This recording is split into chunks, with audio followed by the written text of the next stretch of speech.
je suis arrivé mi-novembre 2019 et dès mon arrivée, j'ai souhaité mettre en place ce dispositif. Après avoir rencontré, comme tout procureur de la République qui arrive dans un ressort, eh bien, il y a le préfet, des élus, des services police et de gendarmerie. Ce dispositif qui n'était pas encore en application et en place à Nice. J'aurais voulu le faire plus tôt, mais à la fois la crise sanitaire du Covid a compliqué un petit peu les choses.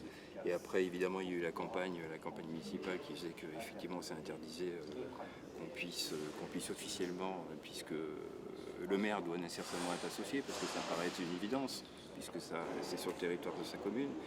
Eh bien, c'est pour cette raison qu'aujourd'hui, effectivement, 7 mois après mon arrivée, on met en place ce dispositif qui me paraît essentiel, parce que la ville de Nice est confrontée sur certains quartiers à des trafics, et principalement des trafics de stupéfiants, qui créent un sentiment d'insécurité important chez la population. C'est pas un problème qui date d'hier ni Non. de votre arrivée.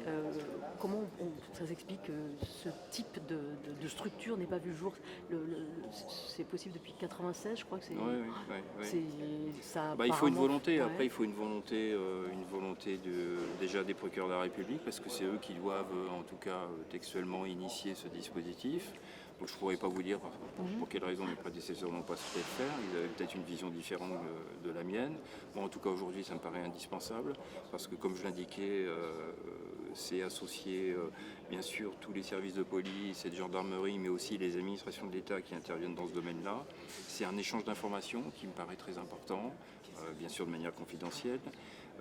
C'est l'efficacité, bien évidemment, et puis de façon à obtenir des données qui nous permettent d'initier en tout cas des enquêtes judiciaires en escomptant des résultats probants et rapides et efficaces, surtout, parce que ça c'est important, que la population puisse se rendre compte qu'effectivement nous agissons dans son intérêt. Justement, la population peut se poser des questions. En quoi c'est indispensable de créer un groupe? Ça veut dire quoi? Qu'il n'y a pas aujourd'hui suffisamment d'échanges entre les différents corps?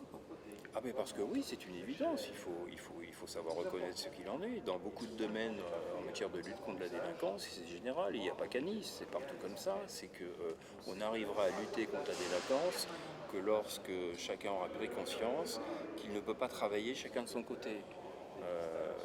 Et malheureusement, nos clients, entre guillemets, sont souvent les mêmes. Et chaque administration, chaque service d'enquête, est amené à travailler sur eux sans que nous partagions nécessairement l'information. Et le partage, c'est un gage de réussite. C'est un gage de réussite parce qu'on peut mener du coup des actions coordonnées avec une efficacité beaucoup plus accrue.